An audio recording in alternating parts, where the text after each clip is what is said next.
മറ്റൊരു പ്രത്യേകതയോടെയുണ്ട്, ഇത് men's day ആണ്. അതോടൊപ്പം തന്നെ മെൻസും വുമണും ഒക്കെ അടങ്ങുന്ന ഒരു പ്രൊഫഷൻ ഉണ്ട്. യെസ്, ഇത് ഇന്റർനാഷണൽ ജേർണലിസ്റ്റ് ഡേ കൂടെയാണ്. സോ ഒരു ജേർണലിസ്റ്റിന്റെ ലൈഫ് എങ്ങനെയാണ് അതൊക്കെ അറിയാനായിട്ട് എന്റെ കൂടെ ഒരു ജേർണലിസ്റ്റ് ഉണ്ട് കേട്ടോ.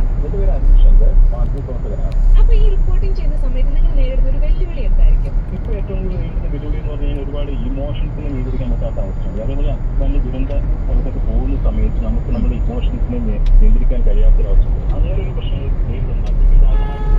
റിപ്പോർട്ട് വരുമ്പോൾ കുട്ടികളുമായിട്ടൊക്കെ ബന്ധപ്പെട്ടിട്ടുള്ള റിപ്പോർട്ട് ചെയ്യുമ്പോൾ നമുക്കത് ആ ഇമോഷൻസ് സാധാരണ ഗതിയിൽ പറയാനുള്ളത് മാധ്യമപ്രവർത്തകർക്ക് ഇമോഷൻസ് പാടില്ല എന്നുള്ളതാണ്. പക്ഷെ ആ സ്ഥലത്ത് ചെന്ന് നിൽക്കുമ്പോൾ അവരുടെ ദുഃഖങ്ങൾ കാണുമ്പോൾ നമ്മൾ ഇമോഷനായി പോകാറുണ്ട്. അത് വേണമോ വേണ്ടയോ എന്നൊരു ചോദ്യം സ്വാഭാവികമായിട്ട് മനസ്സിലുണ്ടാവും.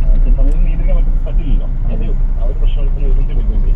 ഈ ലൈവ് റിപ്പോർട്ടിംഗിലേക്ക് വരുമ്പോഴത്തേക്ക് ഒരു ടെൻഷൻ അടിക്കാറുണ്ട്. അതായത് ഇപ്പൊ വാക്കുകൾക്കായിരിക്കാം അല്ല, അങ്ങനെ എന്തെങ്കിലും ഒരു ടെൻഷൻ നോർമലി വരാറുണ്ട്? സ്വാഭാവികമായിട്ടും ഉണ്ടാവുമല്ലോ. കാര്യം എന്ന് പറഞ്ഞാൽ നമ്മൾ സംസാരിക്കുന്ന സമയത്ത് ഏതെങ്കിലും വാക്കുകൾ തെറ്റായി പോയി കഴിഞ്ഞാൽ അത് തിരിച്ചടിക്കാൻ പറ്റില്ലല്ലോ.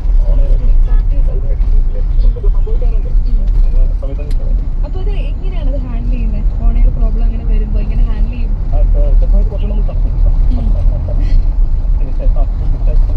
അപ്പൊ ഒരു ഹോട്ട് ന്യൂസ് വരുമ്പോ നിങ്ങളെ സ്പോട്ടിൽ കാണും.